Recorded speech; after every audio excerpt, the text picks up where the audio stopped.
In the sweltering summer of 1716, 14 of South Carolina's wealthiest plantation owners gathered at the Grayfield estate for what they believed would be nothing more than a routine business meeting. But none of them walked out alive.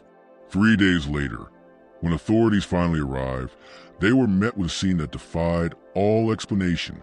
The men's charred remains were arranged in a perfect circle around a massive coal furnace. Their hands were bound with iron shackles, their mouths stuffed with raw cotton, and the only living soul left at the estate was a slave woman named Esperanza de Lima. She was found sitting calmly in the kitchen, humming a Portuguese lullaby while slowly sharpening kitchen knives. When questioned, she spoke just one phrase in broken English. Justice burns slower than coal, but it burns complete. The colonial authorities quickly sealed the records of what would come to be known as the Grayfield Massacre. By direct order of Governor Robert Johnson, the entire incident was buried deep within Charleston's archives for over 2 centuries. Tonight, we reveal the terrifying truth behind that night, a story of vengeance so calculated, so brutal, that it changed forever how the colony viewed its human property. But before we continue the full story of Esperanza de Lima and the night that shook colonial South Carolina to its core, I need you to do something for me. Hit that subscribe button and ring the notification bell. Because stories like this one, buried by time and deliberately erased by those in power, deserve to be told. And while you're at it, let me know in the comments what state you're listening from. Are there any dark historical secrets hiding in your own backyard? Now, let's step back to the year 1716 and uncover how a woman who was treated as nothing more than property orchestrated one of the most methodical acts of revenge in all colonial America. The Rice Council Circle of Power was complete with its final member, George Baxter. At just 35 years old, he was the youngest of the group, but his brutal enthusiasm for violence had earned him swift acceptance into their ranks. These were not merely cruel men. They were systematically evil. To them, human beings were nothing more than agricultural tools, bodies to be used, repaired when necessary, and discarded when no longer profitable. They exchanged methods for breaking rebellious spirits, compared notes on caloric intake to maximize labor while minimizing cost, and bragged about their most creative punishments as if they were swapping hunting stories. For 15 years, Esperanza moved silently through their meetings, refilling glasses, clearing plates, while these men discussed their property as casually as they would discuss cattle. She heard them laugh about families they had torn apart, debate whether branding was more effective than whipping, and plot expansions that would demand the importation of hundreds more enslaved Africans. But what ultimately set her plan into motion was not only the endless cruelty of slavery. It was something far more personal. In the spring of 1715, after 14 years of silent endurance, Esperanza experienced something that the planners thought impossible. She had kept her humanity alive in hell. More than that, she had found love. His name was Wayne, though in the plantation records he appeared simply as Boy Tom. Born in 1693 on the Rutherford Plantation, he was 22 years old when Esperanza first noticed him. Wayne was different. He possessed an unusual mix of physical strength and sharp intelligence that had somehow survived the brutal seasoning process meant to break new slaves. He could read, a dangerous skill he had learned from a sympathetic overseer long since dead, and had secretly been teaching others to recognize letters and numbers during stolen moments of rest on Sundays.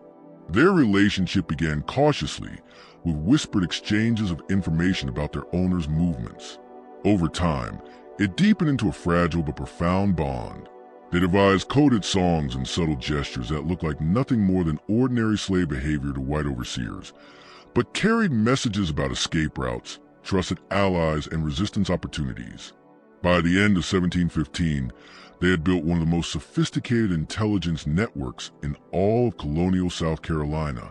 Esperanza gathered secrets from the Rice Council meetings, patrol schedules, new laws, plantation weaknesses, while Wayne used his strength and mobility, often being loaned to other states, to build contacts across the region. They were planning something unprecedented. Not just an escape, but an uprising that could free hundreds. They had mapped routes, identified safe houses, found sympathetic whites, and even made contact with free black communities in Spanish Florida who promised sanctuary. But their careful work unraveled because of one meeting. On March 15, 1716, Edmund Grayfield stood before the council and announced his latest ambition, the expansion of his breeding program. He described pairing select women with men from other plantations to create, in his words, superior stock. The program will begin immediately. Esperanza's name was at the top of his list. She served wine to the men that night, her face calm, her eyes lowered. But inside, something fundamental broke. For 15 years she had endured, surviving on hope for freedom, for revenge, for a future where she was human and not property.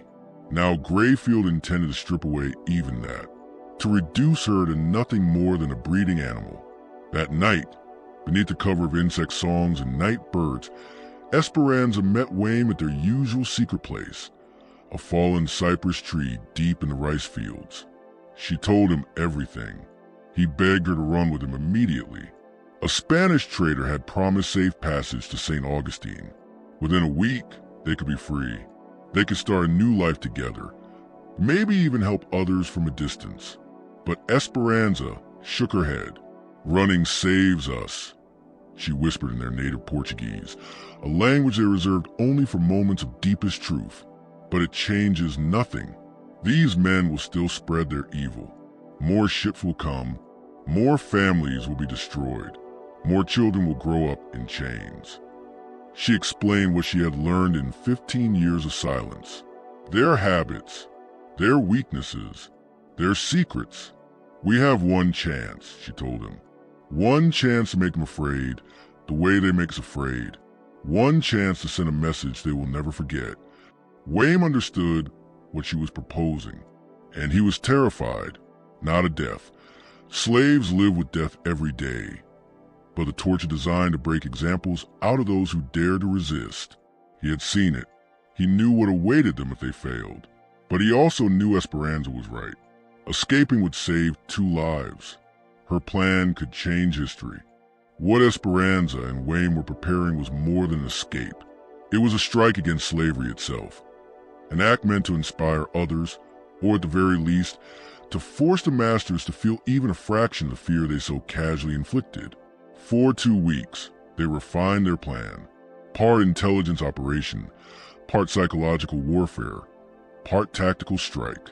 Esperanza would exploit her access to the Rice Council's monthly meeting, while Wayme handled logistics, acquiring materials, setting up alibis for sympathetic slaves, and preparing contingencies for every possible scenario.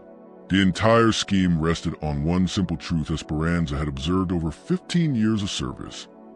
The Rice Council members were so drunk on their own power, so certain of their untouchability, that they had grown careless. The meeting scheduled for June 23, 1716, would be their last. That day dawned with the suffocating heat of a South Carolina summer, the kind of heat that crushed anyone not raised under an African sun. Esperanza rose before dawn, as she had every day for 15 years. But today was different. Today was the end of waiting, the culmination of observation, patience, and suppressed rage. The Rice Council would meet at 2 o'clock that afternoon.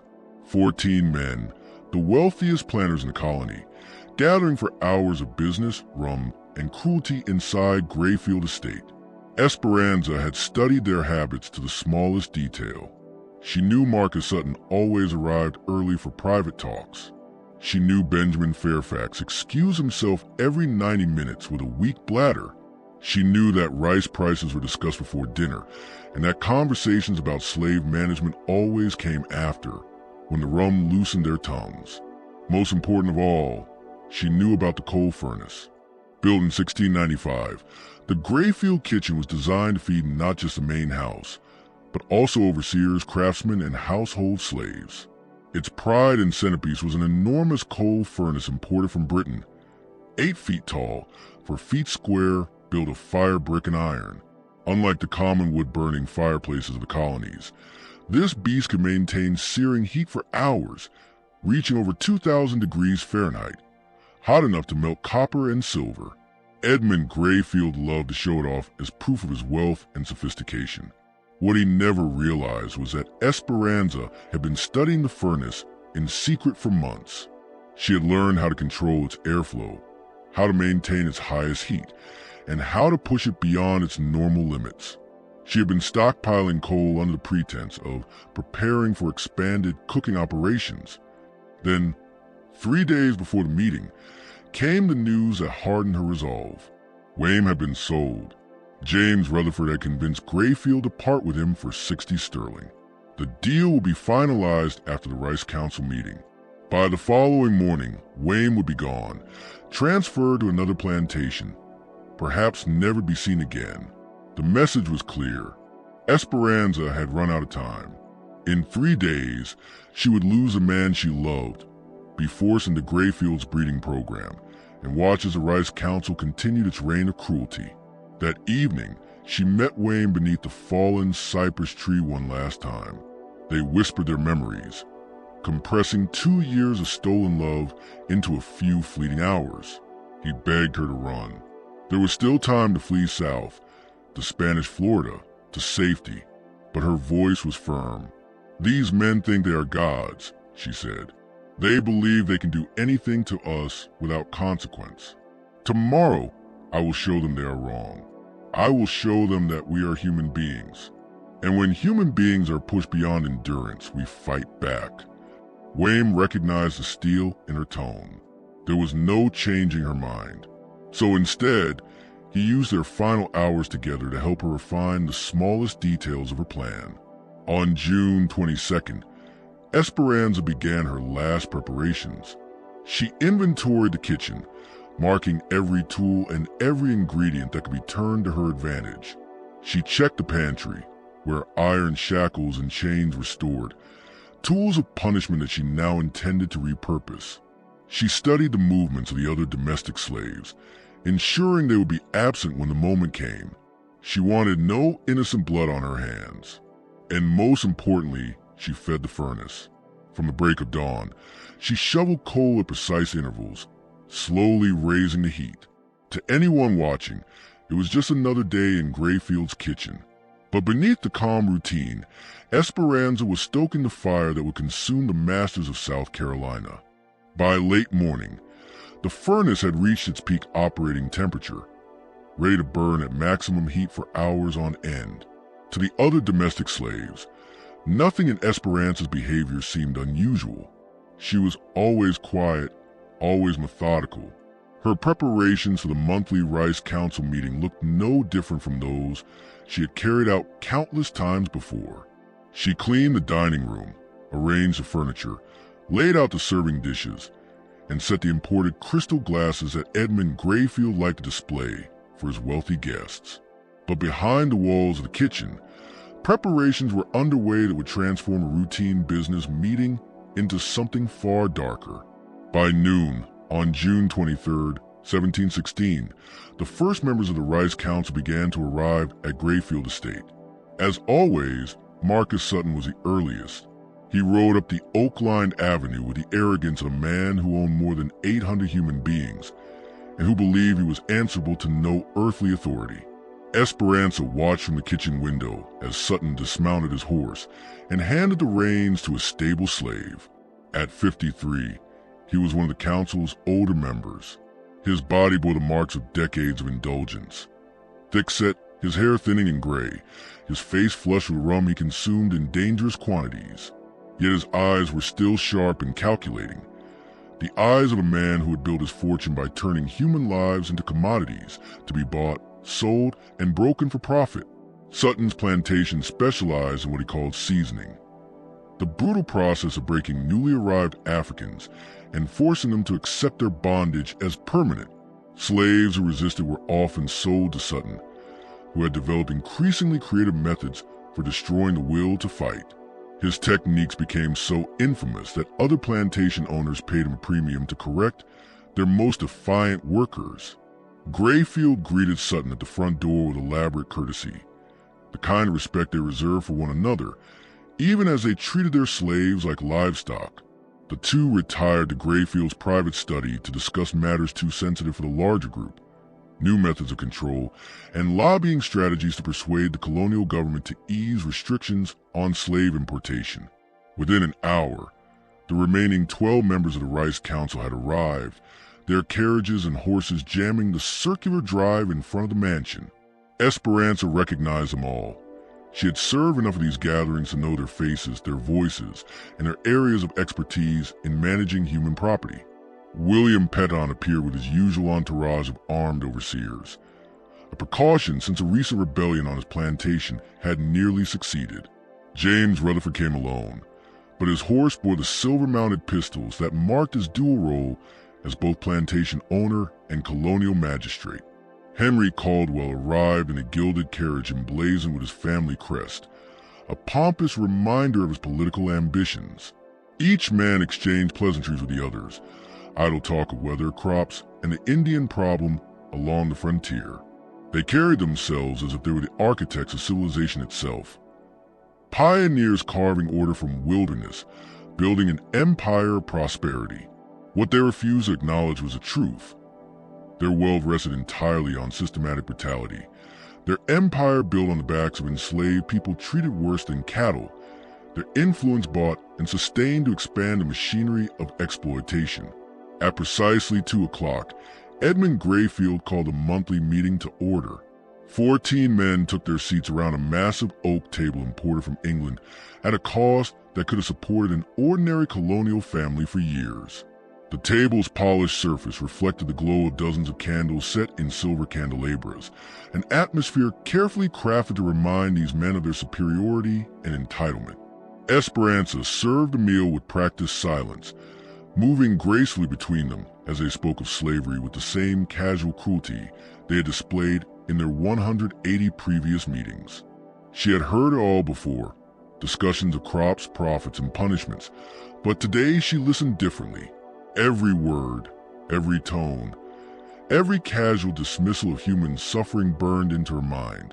As always, they began with the Charleston rice market, debating strategies to maximize profits for the coming harvest. William Petton boasted of his record yields, crediting what he called incentive-based management. He explained, while cutting into imported beef, that slaves who exceeded their quotas received meager food rewards, while those who fell short were systematically punished. The key, Petton declared, is making them understand that their comfort depends entirely on productivity. Give them just enough hope to keep working, but never enough to make them complacent. James Rutherford nodded, adding coldly, "I've had excellent results with family separation. Nothing drives a man harder than knowing his wife and children are being held elsewhere, and that reunion depends on performance." The conversation continued in that vein for nearly an hour. Each man shared methods for extracting maximum labor at minimal cost, debating breeding programs with the clinical detachment of livestock managers, and swapping punishment techniques with the excitement of craftsmen perfecting their art. Esperanza refilled wine glasses and cleared plates while they congratulated each other on their latest innovations in human misery. Her face remained expressionless, but inside, every detail was being carefully recorded. On the surface, Esperanza moved with her usual subservience, but inside her mind, she was making her final calculations. Each man's position, each man's habits, each man's likelihood of resistance when the time came. As the formal agenda wound down and the conversation turned looser, the men began sharing stories that exposed the full depth of their cruelty. Marcus Sutton described a torture device he had recently imported from the Caribbean, a narrow metal cage, barely large enough to hold a man. Suspended under the sun, it slowly roasted its victim alive over the course of several days. Samuel Kingsley boasted about his newest breeding experiment. He had been pairing enslaved men and women by force, hoping to produce a generation of larger, stronger field hands. But it was George Baxter, the youngest member of the council, who gave voice to the plan that finally shattered Esperanza's last thread of restraint. "Gentlemen," Baxter declared, lifting his brandy glass as she poured, "I bring you an opportunity. The Spanish are paying premium prices for experienced slaves in their South American colonies. I propose that we pool our resources, purchase a ship, and begin exporting our older, less productive stock." The room erupted in enthusiasm. 14 men, calculating how much profit they could extract by selling human lives into even harsher conditions. They debated logistics, named political allies who could smooth the paperwork, and estimated how many bodies they could ship without weakening their own labor forces. Esperanza listened in silence, but something inside her broke. For 15 years, she had endured their meetings by telling herself that even cruelty must have limits, that these men, however vile, must eventually stop somewhere. But there were no limits. There were no boundaries. Their appetite for suffering was restrained only by their greed and their imagination. It was time to show them what powerlessness truly felt like. At exactly 9:47 p.m., by the ticking of the imported German clock in Grayfield's dining room, Esperanza de Lima made her move. The formal business had ended, and the men now lounged in comfort, their bodies warm from food and brandy, their posture relaxed in the arrogance of absolute security. Tobacco smoke hung thick in the air. Candlelight gleamed off crystal glasses and silver candelabras. They were deep in conversation about Kingsley's proposal for a breeding registry, a system to track bloodlines across plantations, to create a so-called superior class of slaves bred for strength, intelligence, and docility. They discussed it clinically like academics, as if they were debating crop rotation or soil quality. Not one of them noticed as Esperanza slipped from the room, politely excusing herself to fetch more brandy. Not one of them saw her moving carefully through the house, securing every exit except the kitchen door. None of them realized that she'd been feeding the furnace all evening, stoking its coals beyond any safe limit. Her plan was terrifying in its simplicity. Over the past week, she had quietly placed chains and iron shackles in key locations throughout the state. The very instruments used for punishing rebellious slaves were now ready to bind their masters. She had also prepared a special mixture, a recipe handed down from her grandmother, a blend of herbs strong enough to sedate a man within minutes if ingested. Hours earlier, she had slipped it into the brandy decanter. And now, as the Rice Council sipped their expensive liquor and debated the mechanics of human breeding, the poison began to take hold. George Baxter, who had drunk the most, was the first to falter. He swayed in his chair, mistaking the dizziness for heat and alcohol. Within minutes, his head sagged to his chest. William Patton muttered complaints of nausea. James Rutherford blinked furiously, unable to focus his eyes. Marcus Sutton's hands trembled against the polished oak table. Edmund Grayfield was the first to suspect foul play. His words slurred as he tried to speak. "Gentlemen, I believe we may have been... someone has..." But his voice collapsed with his legs, and he fell face first on the imported Persian carpet that had cost more than most colonists earned a year. Within 20 minutes, every man was unconscious. Esperanza worked swiftly, methodically. She bound each one with the very same ropes and iron shackles that had been used to imprison thousands of others. She pulled the restraints tight, tight enough to inflict pain, but not tight enough to end circulation. She would not grant them the mercy of quick death. As she fastened each man, she spoke to him softly, sometimes in Portuguese, sometimes in Spanish, sometimes in broken English. Her words were part explanation, part confession, part vengeance. To James Rutherford she whispered, "You sell my qualm like he is cow. You buy and sell people like they are nothing. Tonight, you learn what it feels like to be nothing." To Marcus Sutton, she murmured, "You break spirits. You teach people to stop being human. Tonight, I teach you what broken spirit feels like." And when she reached Edmund Grayfield, her voice carried 15 years of suppressed hatred. "You own me. You think you can do whatever you want of me. You think I am an animal. Tonight you will see what animals do when they have no choice left." Once all 14 men were securely restrained, Esperanza began the most labor-intensive part of her plan.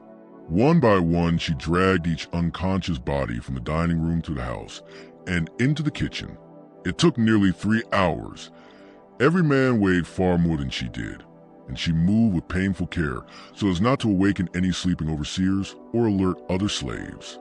By 2 in the morning, all 14 members of the Rice Council were arranged in a circle around the massive coal furnace, their feet pointed inward toward the fire, their hands bound behind them with iron shackles, their mouths stuffed with raw cotton to stop them shouting when they came to. The furnace, stoked to its maximum, radiated a heat that made the kitchen nearly intolerable even for someone unbound. Esperanza had calculated that the combination of extreme heat, dehydration, and immobilization would create a slow, relentless torture, one that would give these men vast amount of time to think about what they had done. She had also made provisions for a more immediate torment. As the first gray light of dawn filtered through the small kitchen windows, the council members began to awaken. The herbal mixture she had slipped into brandy was designed to induce several hours of unconsciousness without leaving permanent damage. On purpose. She wanted them to wake fully aware of their fate. Edmund Grayfield was the first to come to. Confusion gave way to panic as he realized where he lay. On the cold stone floor of his own kitchen, arms and legs bound in iron, mouth gagged with cotton, ringed by the bodies of his peers. The furnace at the center of the circle glowed like a small sun. As the others stirred, the kitchen filled with muffled screams and frantic, hopeless struggles. For the first time in their lives, these men tasted the helplessness they had so often inflicted on others. Esperanza sat in a corner, methodically sharpening the carving knives she used for daily work.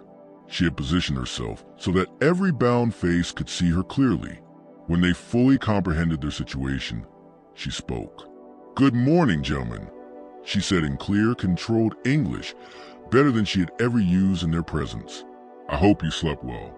We have much to discuss, and I want to be sure you are listening." She rose and walked slowly around the circle, looking down at each man with the exact same clinical appraisal they had used when inspecting people at the Charleston market. "For 15 years I have served your meetings," she said. "I have heard you speak of my people as though we were cattle to be bought, bred, and disposed of at your convenience." Her voice was steady, every syllable deliberate. She paused beside Marcus Sutton, who thrashed against his restraints. "You, Mr. Sutton," she said, "you break spirits. You take people who remember being human and teach them to forget. You perfected methods for destroying hope, until men are only hollow things who live to serve you." She moved to James Rutherford. "You, Mr. Rutherford, use family separation as a tool. You deliberately tear parents from children and husbands from wives because a broken family is easier to control. You profit from that pain."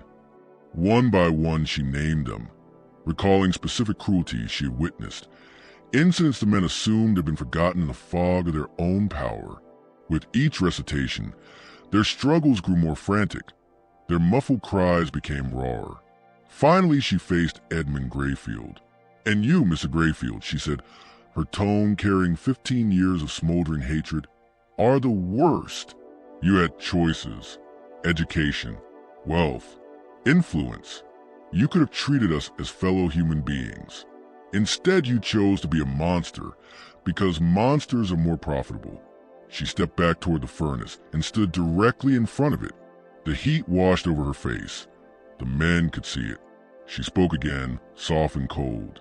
"Today you will learn what it is to be powerless. You will learn what it means to be at the mercy of someone who sees you as less than human. You will die slowly. You will suffer. And you will have all the time you need to remember every cruelty you have ever inflicted." With that declaration, Esperanza began the final phase of her plan.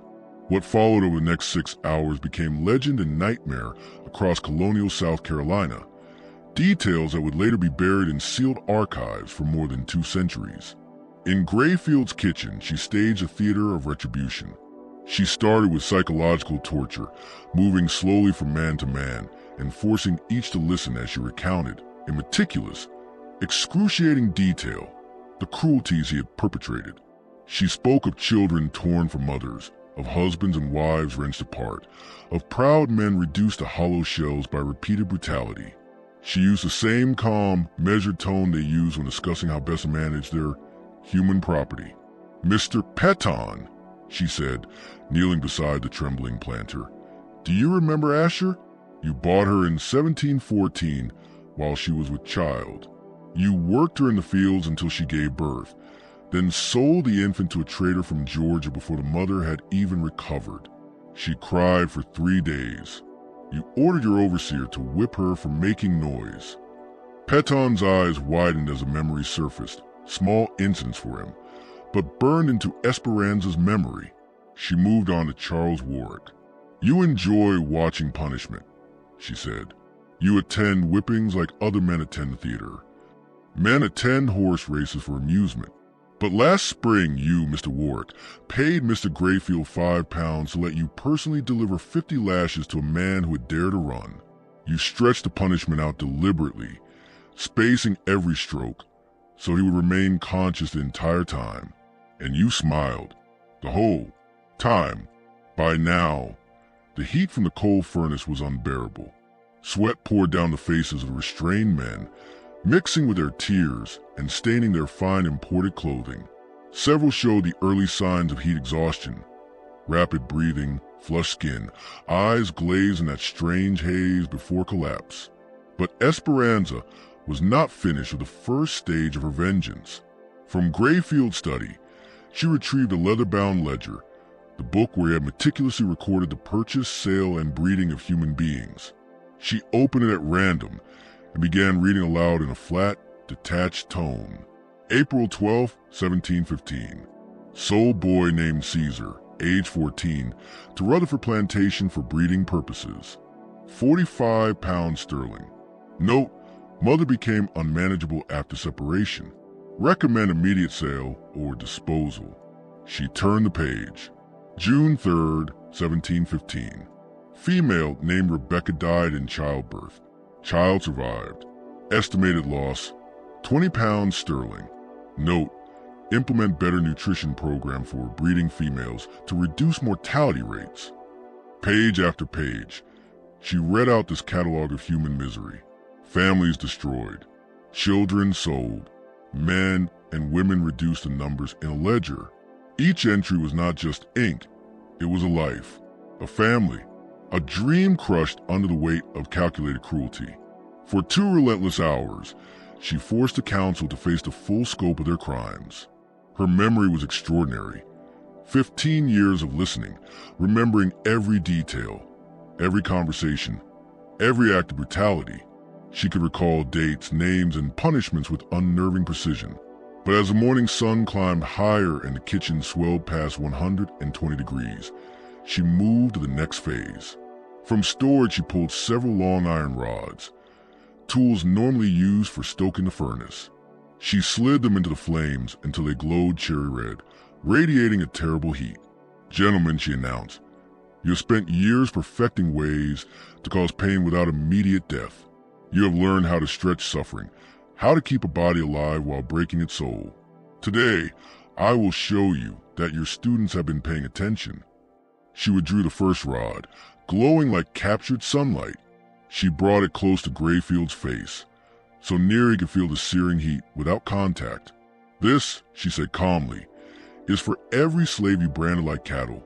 This is for every human being you claimed as property." What happened next was too brutal to describe in detail, but the screams that erupted shook the Grayfield estate. They carried across the rice fields, a quarter-mile away, where enslaved workers froze in silence.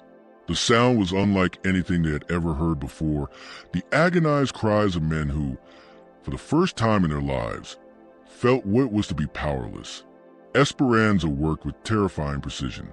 One by one, she pressed the iron in non-fatal places, hands, feet, faces, inflicting pain that ensured consciousness would not slip away. She had learned from them. She knew exactly how much suffering a body could endure before it broke. Between each searing strike, she continued her assault, not just with iron but with words. She spoke of their plantations, of how their families would inherit their legacies. She asked aloud whether their children would prove as cruel as their fathers, or whether perhaps, just perhaps, there was still hope for a generation not yet consumed by greed.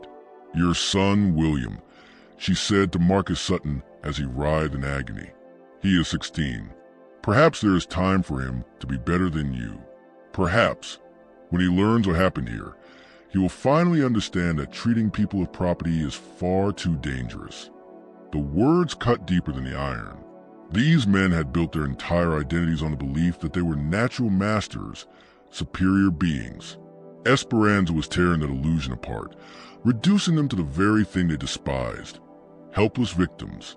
By afternoon, with the kitchen temperature surging past 130 degrees, several began to show signs of heat stroke.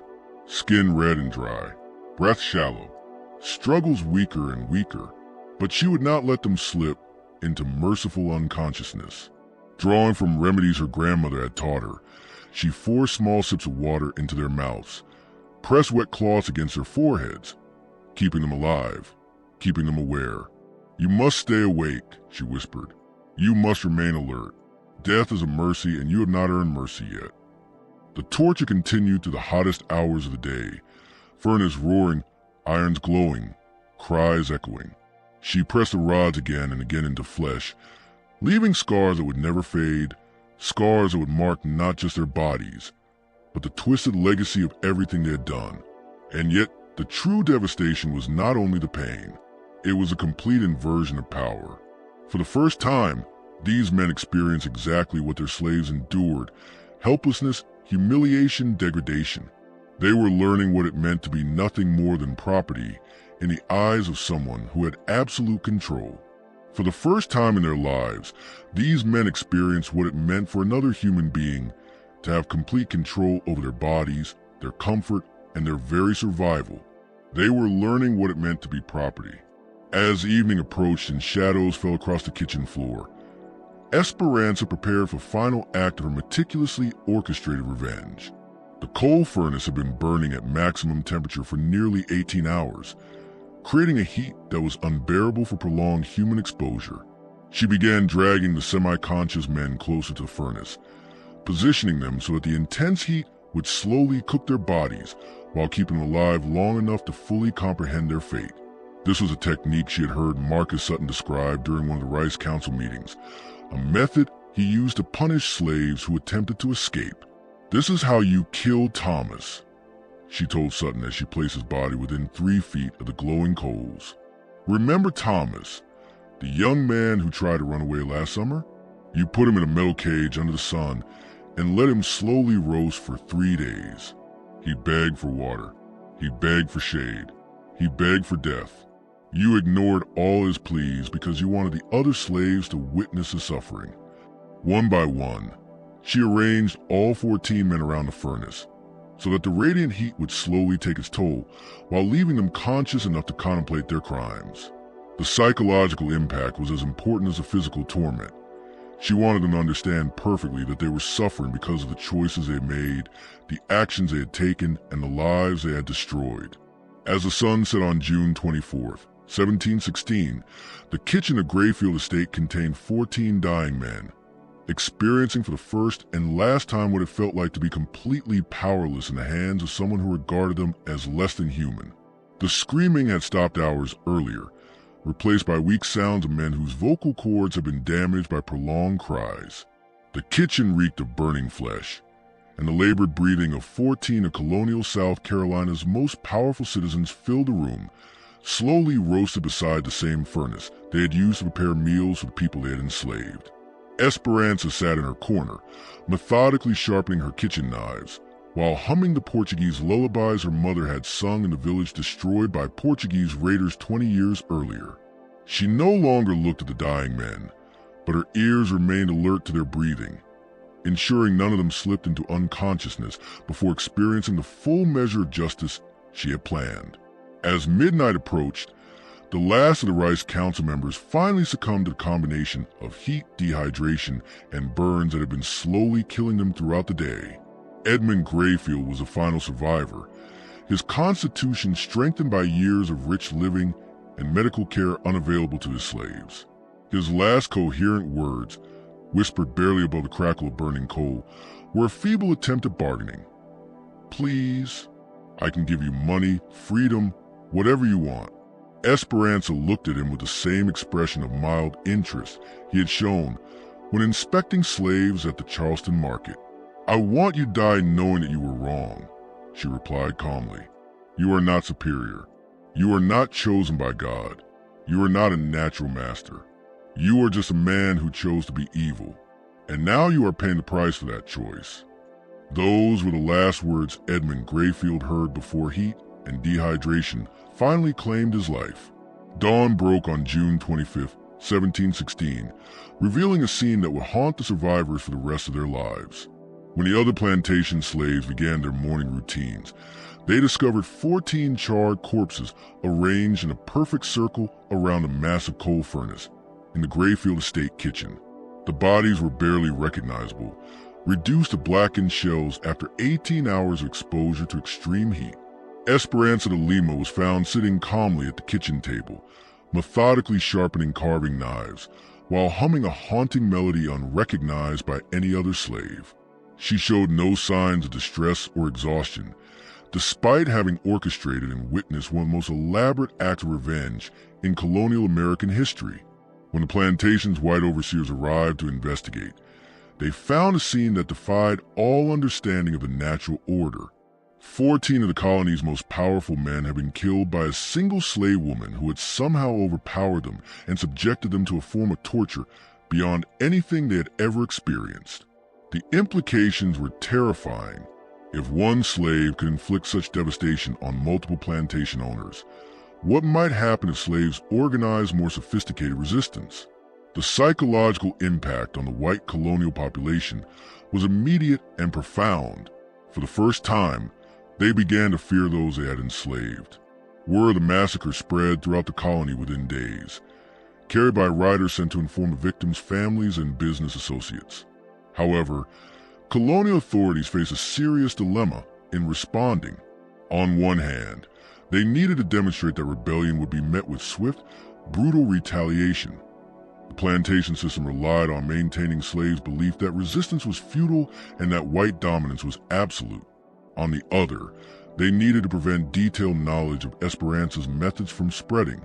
If other slaves learned that 14 plantation owners could be killed by a single woman armed only with intelligence, patience, and determination, the consequences for colonial economy could be catastrophic. Governor Robert Johnson convened an emergency session of the Colonial Council to address the crisis. After 3 days of heated debate, they reached a decision prioritizing political stability over public justice. The official records of the Grayfield massacre were sealed by gubernatorial order and locked in the Charleston archives to remain unopened for 50 years. Families were told their relatives had perished in a tragic fire that consumed the Grayfield estate kitchen during a business meeting. No mention was made of Esperanza's role. Esperanza herself presented a more complex problem. Executing her publicly would have required. Explaining her crimes would have spread exactly the kind of information the colonial government wanted to suppress, but allowing her to live would signal that slave rebellion could succeed without consequence. The solution they devised was as cruel as it was politically expedient. Esperanza was sentenced to be sold to a Spanish trader who specialized in supplying slaves to the silver mines of South America, a fate universally understood as a delayed death sentence. Working conditions in the Spanish mines were so brutal that most slaves survived less than 2 years before succumbing to exhaustion, disease, or accidents. Even this sentence carried risks. If Esperanza survived long enough to share her story with other slaves, she could become a symbol of successful resistance, potentially inspiring further rebellions. The colonial authorities mitigated this risk by ensuring that she would never reach the Spanish mines alive. On July 15, 1716, exactly 3 weeks after the Grayfield massacre, Esperanza de Lima was loaded onto a Spanish trading vessel, the Santa Isabella, bound for Cartagena. The ship's captain had secretly been instructed to ensure she did not survive the voyage while making her death appear accidental. The Santa Isabella departed Charleston Harbor on the evening tide, carrying 43 other slaves along with Esperanza. According to the ship's official log, she died of fever on the third day and was buried at sea in accordance with standard maritime practice. Yet rumors persisted. Some surviving slaves claimed that Esperanza had spoken of contingency plans involving allies in Spanish territories who would assist her as she survived the ocean voyage. Others whispered that she had been seen conversing with free black sailors in Charleston Harbor, possibly arranging aid during the journey. Most significantly, several slaves reported that in her final weeks at the estate, Esperanza had been teaching other domestic workers about herbs, anatomy, the weaknesses of their masters, and the vulnerabilities of the plantation system. Justice burns slower than coal, she told them, but it burns complete. The fire I started will spread to other kitchens, other plantations, other masters who think they are safe. Whether these rumors were true could not be confirmed. Colonial authorities moved quickly to disperse the surviving slaves from Grayfield Estate, selling them to plantations throughout the region to prevent coordination or communication. Nonetheless, the psychological damage was already done. In the months following the Grayfield massacre, a wave of unrest swept through South Carolina's slave communities. While no additional mass killings occurred, plantation owners reported an unprecedented series of smaller incidents suggesting coordinated resistance. Kitchen fires destroyed several plantation houses under suspicious circumstances. Valuable livestock died, mysteriously, after consuming possibly poisoned feed. White overseers suffered unusual accidents at vulnerable moments, and tools and weapons vanished only to reappear in places suggesting deliberate sabotage. Most alarming to the colonial authorities, slaves began demonstrating knowledge of their owners' personal habits, business dealings, and family relations far beyond what their duties should have allowed. It was as if an intelligence network had formed across the plantation system, linking properties that had previously been isolated. The psychological impact on white colonists was profound and lasting. Plantation owners who had once moved through their properties with casual confidence now traveled with armed escorts and avoided predictable routines. The monthly meetings of the Rice Council, which had been central to coordinating plantations, were suspended indefinitely. Some owners began treating slaves slightly better, not out of morality, but out of practical fear. If slaves were capable of the sophisticated planning Esperanza had demonstrated, then maintaining their loyalty through minor concessions might be a wise investment in personal security. Others responded in the opposite manner, implementing harsher controls and punishments to terrify slaves into submission. These plantations experienced higher rates of escape attempts, work slowdowns, and unexplained accidents, suggesting their strategies were backfiring. In response, the colonial government introduced new laws restricting slave movement, prohibiting gatherings of more than 3 slaves without white supervision, and mandating severe penalties for possession of weapons or potential weapons. Yet enforcement was difficult across the scattered plantation system, and these restrictions may have driven slave organization underground, encouraging more sophisticated forms of resistance. Perhaps most significantly, the story of Esperanza de Lima began circulating among free black communities, underground networks, and sympathetic white abolitionists organizing opposition to slavery. Her name became a symbol of resistance, inspiring other acts of rebellion throughout the colonies. Historians would later debate whether the Grayfield massacre represented an isolated incident of individual revenge or the beginning of a more systematic form of slave resistance, contributing to the eventual collapse of the plantation system. Sealed colonial records made definitive analysis impossible, but circumstantial evidence suggested Esperanza's actions inspired copycat incidents across the South. In 1739, 23 years after the Grayfield massacre, the Stono Rebellion erupted in South Carolina, the largest slave uprising in colonial American history.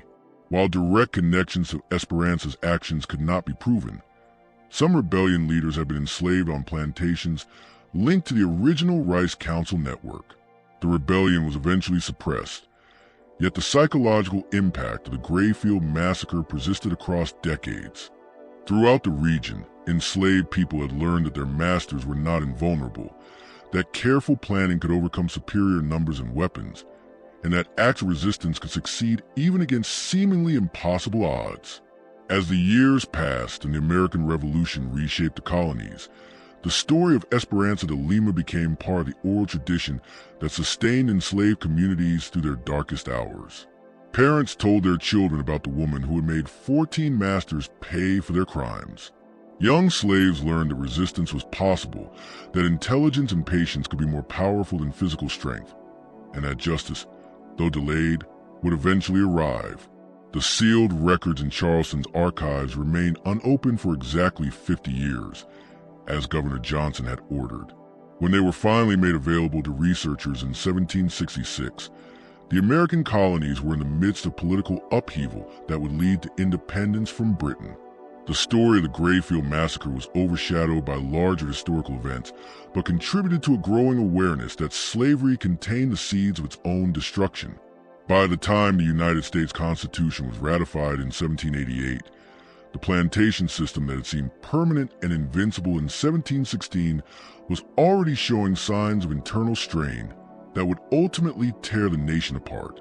The psychological impact of knowing that enslaved people could organize, plan, and execute sophisticated acts of resistance fundamentally altered the master-slave relationship. Masters were no longer confident in their absolute power. The enslaved were no longer convinced of their absolute powerlessness. Within this shift of psychological balance lay the beginnings of the end of American slavery. In the years following the Grayfield Massacre, whispers of the truth emerged from unexpected sources. A Spanish ship's clerk, writing in his private journal during a voyage to Cartagena in late 1716, recorded an extraordinary conversation with a Portuguese-speaking woman secretly transferred from the Santa Isabella during a supply stop in Havana. According to the clerk, she spoke with remarkable intelligence about the plantation system in South Carolina, describing in precise detail the weaknesses and vulnerabilities of individual plantation owners across the colony. She claimed to have orchestrated what she called the first lesson, but suggested it would not be the last. The fire that began in one kitchen, she reportedly told the clerk, will spread to many kitchens. The lessons I learned from watching masters at their evil work are now being taught to new students. Whether this woman was truly Esperanza de Lima could never be confirmed. Yet colonial records from Spanish Florida began documenting the arrival of unusually well-informed escaped slaves possessing detailed knowledge of plantation operations throughout the British territories. These refugees seemed connected to an intelligence network extending far beyond what individual escapees should have known. More disturbing to colonial authorities were reports from Spanish territories of former slaves actively supporting escape attempts and resistance activities in the British colonies. Intercepted letters contained instructions for identifying sympathetic contacts, avoiding patrols, and exploiting the psychological vulnerabilities of plantation owners who had grown overconfident.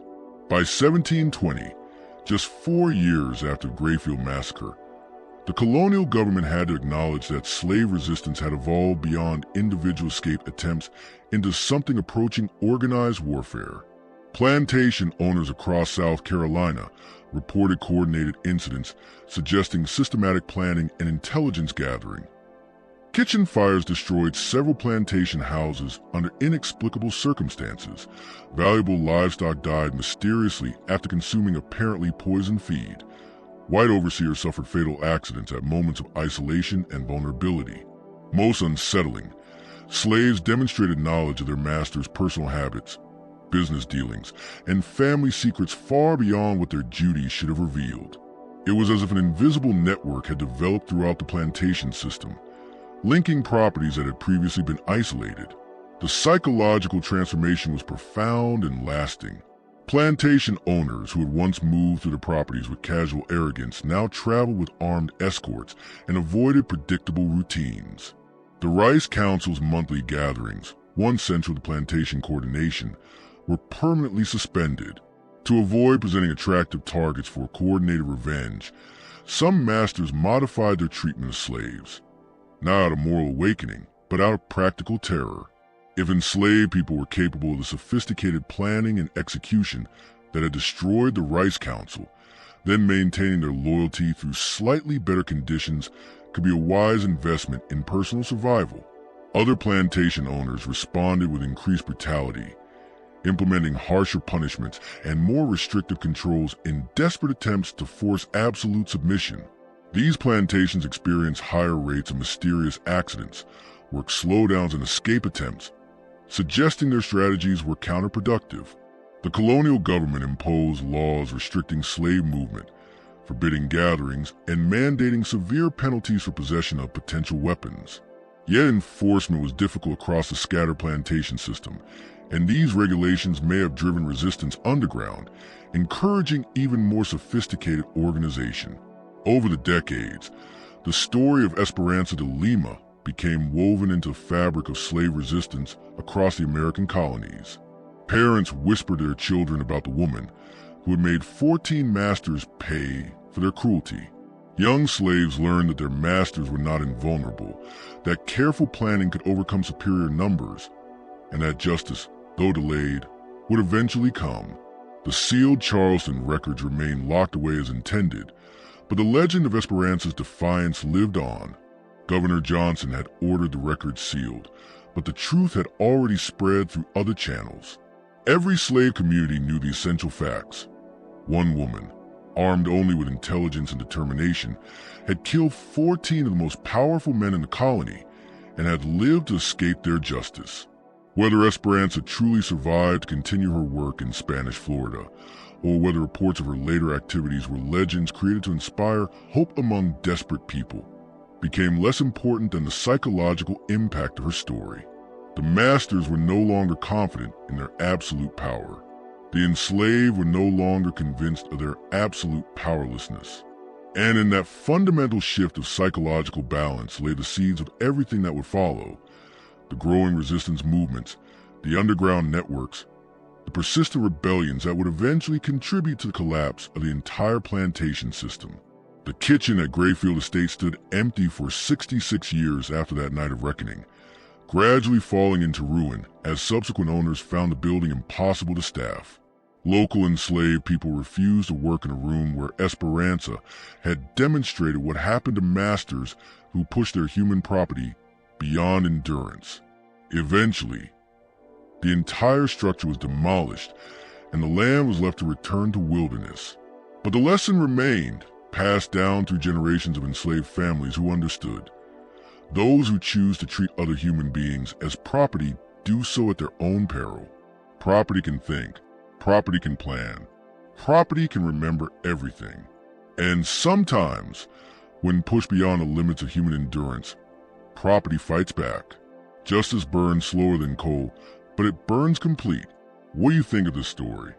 Do you believe everything has been revealed, or are there still secrets buried in the archives of our nation's dark history?